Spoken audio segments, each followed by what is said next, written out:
कराना चाह रहे हैं और जो हुनर है उसको रोकने की कोशिश कर रहा है। इस तरह के जो एनजीओ आपके समाज को तहस नहस करने की कोशिश कर रहे हैं, उनके हाथों से रोजगार लेने की कोशिश कर रहे हैं, क्या आपने किसी एनजीओ को बैन करने की कोशिश की है? दूसरा सवाल यह है कि यदि चिदंबरम साहब होते तो मैं उनसे पूछता। यह पार्लियामेंट एक ऐसी चीज है जो सबों को मौका देती है और मैं बार बार यह कहता हूं कि पार्लियामेंट में डिबेट होना चाहिए। यदि हम 50 दिन, 60 दिन, 70 दिन पार्लियामेंट चलाते हैं और 300 दिन पार्लियामेंट नहीं चलाते हैं तो इस देश में सारी समस्याएं खत्म नहीं हो जाती। तो उस 300 दिन में जो पार्लियामेंट के लोग करते हैं वही 50-60 दिन करना चाहिए और उनको डिबेट करना चाहिए, यहां अपनी बातें रखनी चाहिए। कल माननीय सुषमा स्वराज जी ने अच्छी बात कही कि हम अपनी बात कहेंगे, आप अपनी बात कहिए। और सैफरन टेररिज्म एक शब्द आया है, बहुत पढ़े लिखे आदमी हैं, बहुत विद्वान आदमी हैं और उनकी विद्वता के ऊपर मेरा कोई लेना देना नहीं है कि वो कितने विद्वान, लेकिन सवाल यह है कि जो ये एफसीआरए में फंडिंग हो रही है, इस फंड को आप क्या कहेंगे? टेररिस्ट जो पंजाब में जनरल सिंह भिंडरावाला एक टेररिस्ट था, आपने उसको मारने की कोशिश की है, तो क्या पंजाब में आए हुए टेररिस्ट को आप टर्बन टेररिस्ट कहेंगे, सिख टेररिस्ट कहेंगे? हमारे यहां महात्मा गांधी की हत्या यदि नाथूराम गोडसे कह देते हैं तो क्या आप उसको मराठियन टेररिस्ट कहेंगे? यदि इंदिरा गांधी की हत्या सिख ने कर दी तो सिख टेररिस्ट सबको टेररिस्ट आप कह देंगे? यदि राजीव गांधी की हत्या तमिल कर देते हैं, लिट्टे कर देते हैं तो सारे तमिलनाडु वालों को आप तमिल टेररिस्ट कह देंगे? सैफरन एक कलर है, शक्ति का प्रतीक है, भारतीय सभ्यता और संस्कृति का रक्षक रहा है। आपने किस आधार पर सैफरन टेररिस्ट कहा, इसका जवाब चिदंबरम साहब को देना चाहिए। जम्मू कश्मीर में जो जिहादी हो रहा है, जो एफसीआरए हो रहा है, व्यापार के नाम पर जो फंड आ रहा है, उसको रोकने के लिए एफसीआरए ने क्या किया? क्या सारे जम्मू कश्मीर के लोगों को आप मुस्लिम टेररिस्ट कह देंगे? क्या इस देश में आप कलर के नाम पर ग्रीन टेररिस्ट, रेड टेररिस्ट, जो नक्सलवादी आ रहे हैं जो इस देश में हो रहा है, क्या आप उसको रेड टेररिस्ट कह देंगे? नॉर्थ ईस्ट में पूरा का पूरा कन्वर्सन हो चुका है। जो आप नोएडा से बात कर रहे हैं, पूरी जो सारी चीजें हो रही हैं, क्या उसको व्हाइट टेररिस्ट कर देंगे क्योंकि सारे क्रिश्चियन हैं, उसको क्रिश्चियन टेररिस्ट कह देंगे? सवाल मेरा यह बात है कि यदि आप टेररिज्म की परिभाषा बोलना चाहते हैं, आपके ऐसी अंग्रेजी नहीं आती है मुझे, लेकिन कहीं न कहीं होम मिनिस्टर को इस देश से माफी मांगनी चाहिए, क्योंकि मेरा यह मानना है कि चाहे नक्सलवाद हो, चाहे आतंकवाद हो, फंड कहीं से आ रहा हो, विदेश से आ रहा हो, चाहे माओवादियों को पैसा आ रहा हो, चाहे टेररिस्ट को पैसा आ रहा हो, पैसा विदेश का है, हमारा देश तोड़ने की कोशिश कर रहा है। और आप भारतीय जनता पार्टी ये सोचती है कि नक्सलवाद हो, आतंकवाद हो, नॉर्थ ईस्ट का आतंकवाद हो, जम्मू कश्मीर का आतंकवाद हो, चाहे पंजाब का आतंकवाद हो, आतंकवादी एक ही है और कोई भी आदमी नहीं चाहेगा कि यह प्रजातंत्र पर हमला हो। तालिबान का उदाहरण सामने है, आज अफगानिस्तान में क्या हो रहा है, पाकिस्तान का उदाहरण सामने है, उसी लाल मस्जिद में जहां की प्रीचिंग की जाती थी आतंकवाद की, आज वही कराची, वही लाहौर कहीं न कहीं परेशान हो रहा है।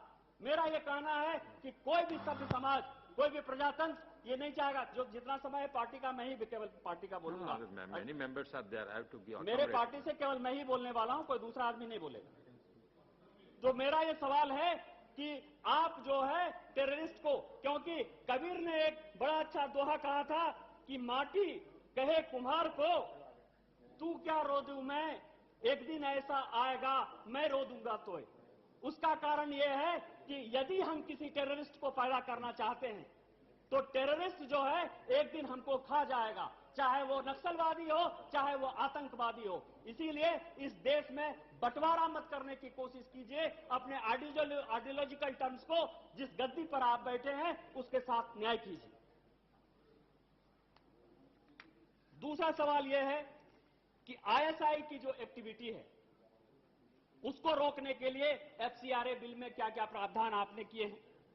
रिलीजियस और फंडामेंटल जो ग्रुप कहीं न कहीं एक्टिव हैं, जो स्कूल बना रहे हैं, जो कॉलेज बना रहे हैं, जो हॉस्पिटल बना रहे हैं, जो आपके फार्मर्स को लोन देने की बात कर रहे हैं, जो गरीबों की अपलिफ्टमेंट की बात कर रहे हैं, जो कन्वर्सन कर रहे हैं, हमारे पास डाटा है और ये डाटा ये है कि आपको पैसा कहां कहां से आ रहा है।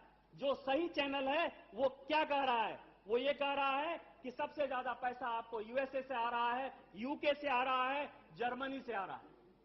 ये डाटा कह रहा है। और उसमें भी कौन कौन सी सोसाइटी है? वो सोसाइटी है world vision international USA, foster parents plan international USA, watch tower Bible and tract society USA.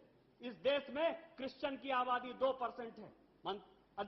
सभापति महोदय, 2% है। और मैं जिस राज्य से आता हूं, 1890 में रांची शहर में मात्र, रांची मतलब पूरे झारखंड में मात्र 2000 लोग क्रिश्चियन थे। और आज जो है नहीं भी कुछ तो 60-70 लाख लोग क्रिश्चियन बन गए हैं। पूरा का पूरा नॉर्थ ईस्ट क्रिश्चियन हो गया है। क्या आपने किसी ऑर्गेनाइजेशन को रोकने की कोशिश की है? चाहे वो नॉर्थ ईस्ट, हां, अरुणाचल को छोड़कर। तो मैं ये कह रहा हूं, क्या उसको रोकने की कोशिश की है?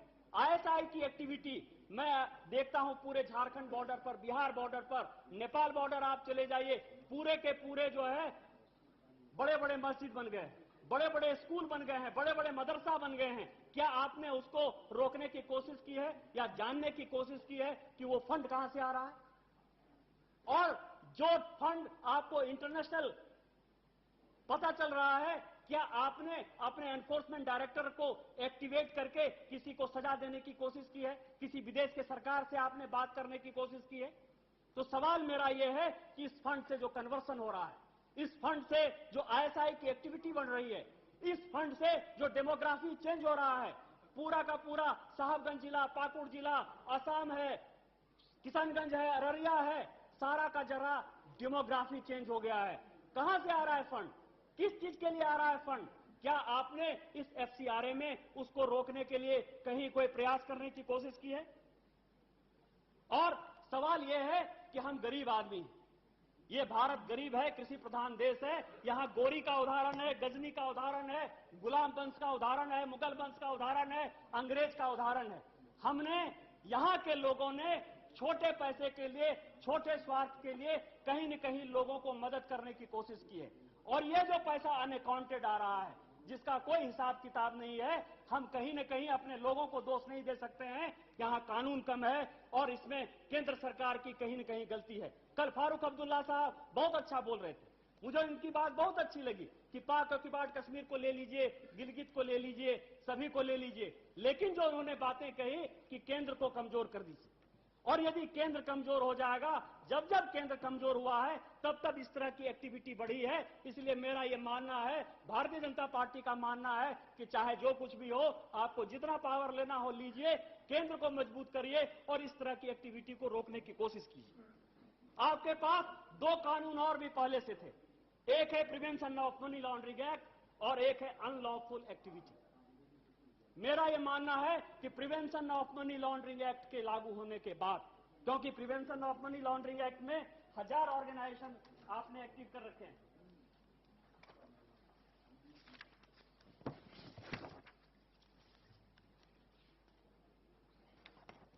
Prevention of money laundering act में enforcement director is responsible for investigation and for the prosecution of money laundering cases. और इसमें कौन है? सेंट्रल इंटेलिजेंस इकोनॉमिक ब्यूरो, जो नेशनल सिक्योरिटी काउंसिल से करता है, intelligence bureau, ministry of home affairs, central board of direct taxes, AML, CFT, custom excise, narcotics control bureau, central bureau of investigation. क्या PMLA और अनलॉफुल डिस्प्यूट, ये जो activity act है, इसके कारण ये जो एफसीआरए है एक दूसरे से क्लैश कर रहा है, या इन लोगों के बीच कोऑर्डिनेशन बैठाने के लिए इस बिल में आपने क्या प्रोविजन डाला हुआ है? दूसरा सवाल यह है कि आप अलग अलग जो कानून बना रहे हैं, एफसीआरए का कानून बना रहे हैं, अनलॉफुल डिस्प्यूट एक्टिविटी का बना रहे हैं, आप पीएमएलए ला रहे हैं, और टाडा का कानून जो आप हटा दिए, आपने पोटा का कानून जो हटा दिया, और जब आप सैफरन टेररिज्म की बात करते हैं तो आपको कहीं न कहीं मकोका लगाने की बात होती है।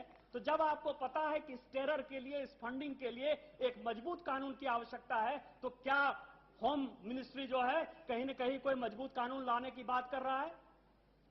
सबसे पहला सवाल यह है। दूसरा, एक यूएस की रिपोर्ट है और यूएस की रिपोर्ट ये कहती है कि हम जो है फॉरेन कंट्रीब्यूशन एक्ट जो ला रहे हैं उसमें कुछ उनकी एक्टिविटियों को रोकने, ये यूएस डिपार्टमेंट ऑफ स्टेट का जो है मेरे पास एक रिपोर्ट है 2008-9 का, और वो एफसीआरए कानून से डरे हुए, वो पीएमएलए में का जो आपने कानून बनाया उससे डरे हुए हैं, वो एफटीए में आपको शामिल कराने की बात कर रहे हैं। तो क्या यूएस जो एफटीए में आपको शामिल कराने की बात कर रहा है, क्या उसके लिए कहीं ना कहीं होम मंत्रालय जो है इसके लिए बातचीत कर रहा है या चीजें कर रहा है? मेरा सवाल यह है कि ये कानून आप लेकर आए हैं, भारतीय जनता पार्टी इसको मदद करती है और हम देश को बनाने के लिए आए हैं, इस पार्लियामेंट में आए हैं। इस पार्लियामेंट ने हमारे ऊपर एक जिम्मेवारी दी है, एक मंत्र है कि ओम सहना भवतु सहना भुनक्तु सह वीर्यं करवावहै तेजस्विना मदीत वस्तु मां विद्विषावहै।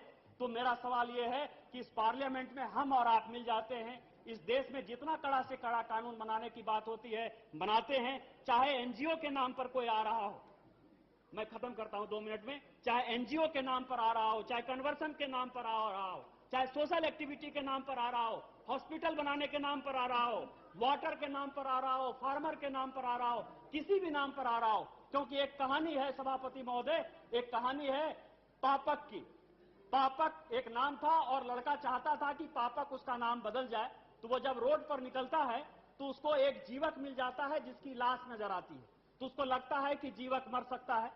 जब वो और आगे बढ़ता है तो एक धनवती नाम की महिला है जिसको कोई सेठ पीटता हुआ नजर आता है, तो कहता है धनवती को जो है सेठ पीट रहा है। और जब उसके आगे वो बढ़ता है तो उसको एक पंथक नाम का आदमी मिल जाता है जो उससे रास्ता पूछता है। तो पापक को यह लगता है कि जब जीवक मर सकता है, जब धनपति गरीब हो सकती है, जब पंथक रास्ता भटक सकता है, तो इन नामों से आए हुए जितने भी ऑर्गेनाइजेशन हैं जो एफसीआरए के नाम पर कंट्रीब्यूशन ले रहे हैं, जो इस देश को तोड़ने की बात कर रहे हैं, आप कानून लाइए। और पंडित का एक श्लोक है, क्योंकि ये आधा अधूरा कानून है, सर्वनाशे समुत्पन्ने अर्ध त्यजति पांडिता, क्योंकि सर्वनाश हो रहा था उसमें आपने कुछ बचाने की कोशिश की है, तो आधा त्यागते